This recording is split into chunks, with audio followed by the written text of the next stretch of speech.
With the election season in full swing, a key industry in Michigan could be set to have big impacts in highly watched Michigan races. 13 on your side political reporter Josh Albertus tells us how candidates in one big race are hoping to win the votes of farmers.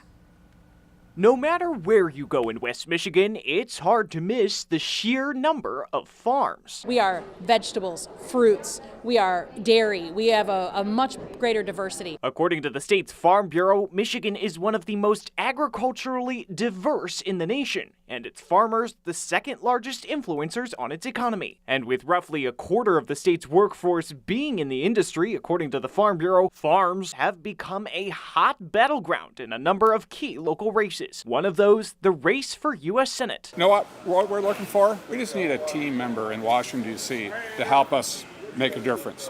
That's all we're asking for. A proactive team member to have our voice in Washington, D.C. so that way we can work hard, grow the crop, and provide a healthy nutritional diet for the American folks. And with some farmers saying they're in need of help, many have looked to find a candidate to deliver. It's made this industry a key voting bloc as Senate candidates had been vying for the influential endorsement of AgriPAC, the political arm of the powerful Michigan Farm Bureau. Senator Stabenow, as chairwoman of the Senate bill, has been masterful at getting Michigan crops, Michigan growers, our specialty crops. But where AgriPAC had backed now retiring Democrat Debbie Stabenow for the seat in multiple elections, they chose not to endorse the candidate she hopes will replace her, instead backing former Republican Congressman Mike Rogers. We traveled the state, we've met dozens and dozens and dozens of farmers, and we did something unique. We listened to them.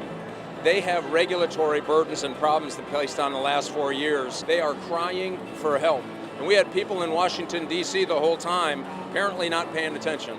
And so what they want is somebody who's going to go be a champion for them, somebody that's going to have their back. Rogers is set to face Democratic Congresswoman Elissa Slotkin, the lone current Michigan member of Congress on the House Agriculture Committee, who told us at a separate event on Monday geared towards seniors that completing work on the Farm Bill, a recurring bill package having provided key agriculture programs for decades, is a focus. The way I see ag issues is, just as I said, we got to get through this election. Everyone's sick of it. Everyone's ready to be done.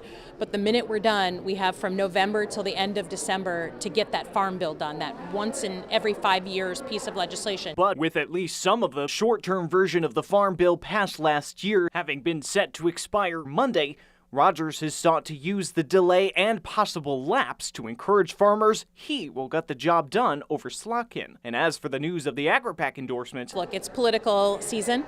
I look forward to working with anyone who's here to advocate for our farmers as soon as this election is done. And according to the Congressional Research Service, at least some things in the Farm Bill do go through the 2024 crop season. So given how important it is local farmers, whatever progress might be made over the next couple months could be a key thing to watch as we hurtle toward Election Day. All right, Josh, thank you.